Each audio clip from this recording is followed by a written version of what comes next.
탈출기 22장. 도둑이 집을 뚫고 들어가다 들켜서 맞아 죽었으면 살인죄가 되지 않는다. 그러나 해가 이미 떠오른 다음에는 살인죄가 된다. 도둑질한 자는 배상해야 한다. 그가 가진 것이 없으면 제 몸을 팔아 도둑질한 것을 갚아야 한다. 도둑질한 짐승이 소든 나귀든 양이든 아직 산 채로 그의 손에 있으면 그는 그것을 갑절로 배상해야 한다. 손해배상법. 어떤 사람이 밭이나 포도원에서 풀을 뜯기던 가축을 풀어놓아 남의 밭 곡식을 뜯어먹게 하였을 경우 그는 자기 밭의 가장 좋은 소출과 자기 포도원의 가장 좋은 소출로 배상해야 한다.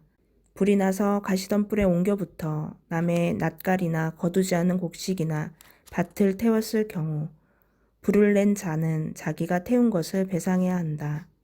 어떤 사람이 이웃에게 돈이나 물건을 지켜달라고 맡겼다가 그 집에서 도둑을 맞았을 경우 그 도둑이 잡히면 도둑은 그것을 갑절로 배상해야 한다.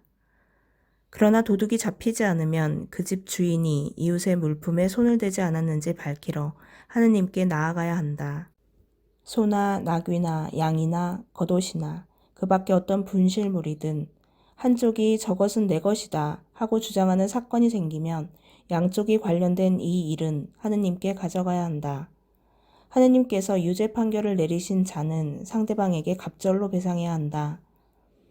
어떤 사람이 이웃에게 낙이나 소나 양이나 그 밖에 어떤 가축이든 지켜달라고 맡겼는데 죽거나 다치거나 아무도 보지 않는 사이에 없어졌을 경우 맡았던 이가 이웃의 물건에 손을 대지 않았다는 것을 주님 앞에서 맹세하여 두 사람 사이에 시비를 가려야 한다. 그러면 임자는 그것을 받아들이고 상대방은 배상하지 않는다. 그러나 그것이 도둑을 맞았다면 그 임자에게 배상해야 한다. 그것이 맹수에게 찢겨 죽었다면 그것을 증거물로 내놓고 찢겨 죽은 짐승은 배상하지 않는다. 어떤 사람이 이웃에게 짐승을 빌려갔다가 그것이 다치거나 죽었을 경우 그 임자가 같이 있지 않았다면 배상해야 한다. 임자가 같이 있었다면 배상하지 않는다. 그 짐승이 세를 낸 것이면 쇳돈을 물어야 한다. 처녀를 범한 자에 관한 법.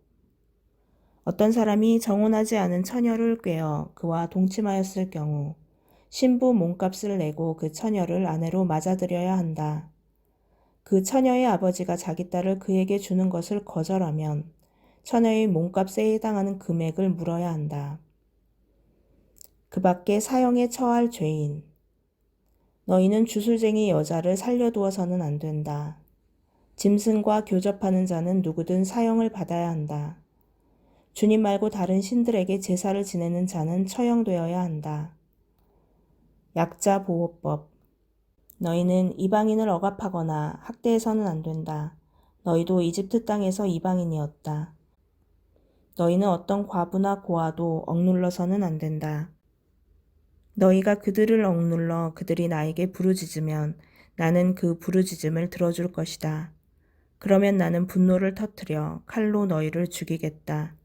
그러면 너희 아내들은 과부가 되고 너희 아들들은 고아가 될 것이다.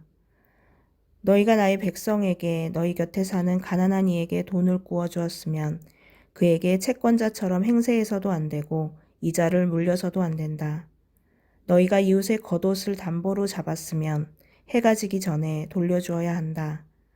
그가 덮을 것이라고는 그것뿐이고 몸을 가릴 것이라고는 그 겉옷뿐인데 무엇을 덮고 자겠느냐. 그가 나에게 부르짖으면 나는 들어줄 것이다. 나는 자비하다. 하느님을 섬기는 몇 가지 법. 너희는 하느님을 욕하거나 너희 백성의 수장을 저주해서는 안 된다. 너희의 풍성한 수확과 과일즙을 나에게 바치기를 미루어서는 안 된다.